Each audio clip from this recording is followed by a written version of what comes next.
আপনারা আমার সামনে যে ভিডিওটি দেখতে পাচ্ছেন সেটি হলো একটা ড্রিল মেশিন।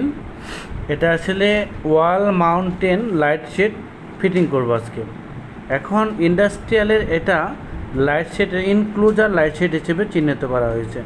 অর্থাৎ এই যে দেখতে আমার ভিডিওতে দেখতে পাচ্ছেন এটা হলো wall mountain LED tube light shade, অর্থাৎ এটাকে ইনক্লুজার লাইট হিসেবে বলা হয়। এখন এই লাইট শেড ফিটিং করতে যে যন্ত্রপাতি লাগে, যে টুলস লাগে, কি লাগে এই দেখতে পাচ্ছেন এই লাইট সব কিছু আমাদের ভিডিওতে দেখিয়ে দিচ্ছি আপনাদেরকে। এটা আসলে মূলত লাইট শেডে দেখেন, এটা কিন্তু লাইট শেডে এই যে এই দিক থেকে কানেকশন দিতে হয়। দেখেন আমি কিন্তু এই দিক থেকে কানেকশন দিচ্ছি। কেবল প্রথমে ছুলে নিতে হবে আর ইনসুলেশন ফেলে দিয়ে কেবল এদিক দিয়ে কানেকশন দিতে হবে। আপনাদের মনে রাখতে হবে যে কেবল কানেকশন দেওয়ার সময় অবশ্যই খেয়াল রাখতে হবে যে কেবল কানেকশনটা কীভাবে হচ্ছে আর কীভাবে হয়। মানে কানেকশনের ওপর কিন্তু নির্ভর করে, যেমন আপনি যখন কানেকশন করে যখন পাইপ দিয়ে ওয়ারিং করবেন তখন যদি কানেকশন ঠিক না হয় বা আপনার যে মুছতেছেন সেই জিনিসটা যদি হার্ড না হয়, আপনি যখন ওয়ারিংয়ের ক্ষেত্রে পিভিসি পাইপ দিয়ে ভিতর থেকে যখন টান দিবেন সেক্ষেত্রে অটোমেটিকলি চলে আসবে। এখন আপনাদের মাথায় খেয়াল রাখা উচিত যে আমি কেবলটা কিভাবে জয়েন করলাম। এখন যদি জয়েন্টটা ভালো হয় তাহলে কিন্তু এটা নিরাপদ থাকে এবং সেফটিভাবে কাজ হয়। এখন এই কেবল মোস্টানোর পরে আপনাকে পিআইবি ইনসুলেশন বা পিআইবি ট্যাপ পেঁচাতে হবে। দেখতে পাচ্ছেন পিআইবি ট্যাপ পেঁচানো হচ্ছে। এটা অবশ্যই পিআইবি ট্যাপ দিতে হবে। এটা সবচেয়ে উত্তম কাজ হলো যে পিভিসি কানেক্টর দেওয়া। পিভিসি কানেক্টর দিয়ে গেলে হয় কি, যে কোনো টাইম লাইট সেটগুলা চেঞ্জ করতে কোনো ঝামেলা হয় না। এখন আমরা পিআইবি দিচ্ছি। পিআইবি দিলে ওই কানেকশনগুলো আবার খুলতে হয়, আবার ইনসুলেশন বানাতে হয়, তারপরে আবার কিন্তু কানেকশন দিতে হয়। সেদিক থেকে ঝামেলা হতে পারে একটু।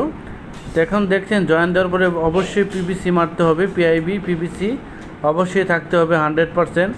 কিন্তু জয়েন্টটা দুই দিক থেকে করা যেতে পারে। যেমন আপনি জয়েন্ট দিচ্ছেন 4 ইঞ্চি আগে, পরে জয়েন্টটা হবে 4 ইঞ্চি পরে, অর্থাৎ প্রত্যেক জয়েন্টের দূরত্ব থাকবে 8 ইঞ্চি।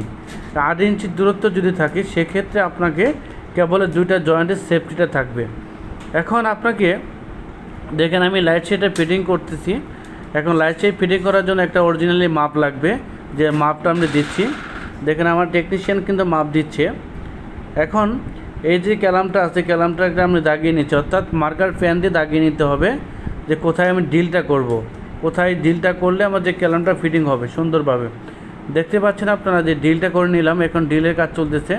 এটা কিন্তু 6.5 দিয়ে 20 দিয়ে আপনাকে ডিল করতে হবে, তা নাহলে কিন্তু রয়্যাল প্লাগ বা 3/4 বা 1 ইঞ্চি স্ক্রুগুলো আটকে নিতে হবে। এখন দেখেন রয়্যাল প্লাগ ফিটিং করা হচ্ছে।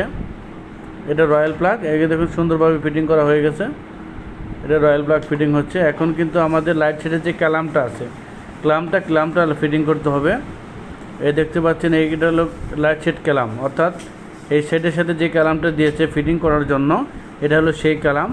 এই ক্যালাম কিন্তু ফিটিং হলো একটা, আরেকটা এই পাশে ফিটিং করতে হবে।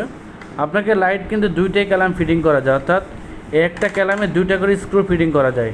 আমরা কিন্তু আপনাদের ভিডিওতে সুবিধার্থে, অর্থাৎ ভিডিওটা লং না করাতে, শর্ট করাতে আমরা ক্যালাম একটা করে স্ক্রু ফিটিং করতেছি। অর্থাৎ দেখেন লাইট শেডটা কিন্তু আটকানো হচ্ছে ক্যালামের সাহায্যে। এই দেখেন কি সুন্দরভাবে আটকানো হবে। এই লাইট শেডগুলো সুন্দরভাবে আটকে যাচ্ছে। এই দেখেন এটা এখন কিন্তু যদি আমরা চাপ দেই তাহলে কিন্তু লাইট শেডটা পরিপূর্ণভাবে আটকে যাবে। এখন যদি দেখেন এটা আটকানো হয়েছে, ওটা আটকানো হয়েছে, দেখেন লাইট শেডটা কী সুন্দরভাবে আটকে গেল। এখন এদের টানলেও কিন্তু সহজভাবে আসবে না। ওখানে ক্লিপ সিস্টেম আছে, ক্লিপে যদি আবার লক চাপ দেন সেই ক্ষেত্রে কিন্তু লাইট শেডটা ছুটে চলে আসবে। এখন এভাবে কিন্তু আপনাদের শর্ট ভিডিওতে দেখালাম, কেন নয় এই দেখুন পাওয়ার দিয়েছে লাইটটা জ্বলে উঠছে। অর্থাৎ এটাই হলো ইন্ডাস্ট্রিয়াল ইনক্লুজার লাইট শেড। আমরা যে বন্ডে কাপড়ের বন্ডে স্টোরে যে লাইট শেডগুলো ইউজ করি সেটা হলো এই লাইট শেড। অর্থাৎ এই লাইট শেডের ইনক্লুজার লাইট শেড আমরা এটা ইন্ডাস্ট্রিয়াল ইউজ করে